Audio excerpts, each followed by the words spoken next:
Hi, this is doctor Vinodhni. இன்னைக்கு ஒரு அண்டர்ரேட்டடான உணவை பற்றி பார்க்க போகிறோம். பழைய கஞ்சி. பழைய கஞ்சிங்கிறது நம்மளோட வாழ்வியலில் பிரிக்கவே முடியாத ஒரு முக்கியமான அங்கமாக தான் இருந்துட்டுருக்கு. கடந்த 10-20 வருடங்களாக இது எடுத்துக்கிற அளவுங்கிறது ரொம்பவே குறைஞ்சிருச்சு. அதனோட எதிரொலியாகவும் சரி, நம்மளோட அன்ஹெல்தி ஃபுட் ஹேபிட்ஸாக இருக்கலாம், processed foods, junk foods, sugar foods, அதிக அளவு மெடிகேஷன்ஸ், ஆன்டிபயோட்டிக்ஸ் எடுத்துக்கிறதாலையும் சரி, நம்மளோட குடல் வாழ்களில் இருக்கிற நுண்ணுயிர்களோட சமநிலை பாதிக்கப்பட்டு சின்னவங்கள்லேருந்து பெரியவங்க வரைக்கும் நிறையவே கேஸ்ட்ரிக் ட்ரபிள்ஸ் பரவலாக இருக்கிறத பார்க்க முடியுது. அப்போ இங்கே தான் ப்ரோபயோட்டிக்கோட தேவைங்கிறது கட்டாயமாக்கப்படுது.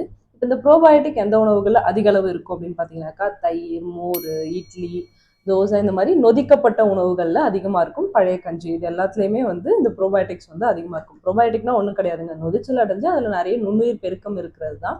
இந்த நுண்ணுயிர்கள் நம்மளோட குடல் வால்களில் நல்லது செய்யும் பாக்டீரியாக்களோட அளவு அதிகரித்து அதனால நம்மளோட குடல் வால்ல ஒரு சரியான சமநிலை மெயின்டைன் ஆகும். இந்த சமநிலை காரணமாக நம்ம எடுத்துக்கிற உணவுகள் செரிமானமாக அடைஞ்சு அதில் இருக்கிற சத்துக்கள் ப்ராப்பராக அப்சர்வும் ஆகும். யாருக்கெல்லாம் பசியே ப்ராப்பராக எடுக்க மாட்டேங்குது, 2-3 வாய் எடுத்துக்கிட்டாவே வயிறு ரொம்ப ஃபில்டாக இருக்க மாதிரி இருக்குது, வயிறு எப்போவுமே கல் மாதிரி இருக்குது, காத்தடிச்ச மாதிரி இருக்குது, மோஷன் ரொம்ப அன்டைஜஸ்டட் ஃபுட் பார்ட்டிகல்ஸோட வர மாதிரி இருக்குது அப்படிலாம் ஃபீல் பண்ணுறீங்களோ, உங்களுக்கு இந்த பழைய கஞ்சி ஃப்ரீக்வெண்ட்டாக எடுத்துக்கிறதன் மூலமாக இந்த ப்ராப்ளம்ஸ் எல்லாம் நல்லாவே பெட்டராகும். இது வெறும் ப்ரீபயோட்டிக் ப்ரோபயோட்டிக்காக மட்டுமே இல்லாமல் இதில் ரெசிஸ்டன்ஸ் ஸ்டார்ச் இருக்கிறதுனால டயபெட்டிக், ப்ரீ டயபெட்டிக், இல்லை இன்சுலின் ரெசிஸ்டன்ஸ் ஸ்டேஜில் இருக்கவங்க மார்னிங் பழைய கஞ்சி எடுத்துக்கிறது மூலமாக உடனடியாக அவங்களோட குளுக்கோஸ் ஸ்பைக் ஆகாமல் பொறுமையாக தான் உங்களோட ரத்த சர்க்கரை அளவுகள்ன்றது அதிகரிக்க ஆரம்பிக்கும். ஸோ இதுவுமே உங்களுக்கு நல்லா ஹெல்ப் பண்ணும்.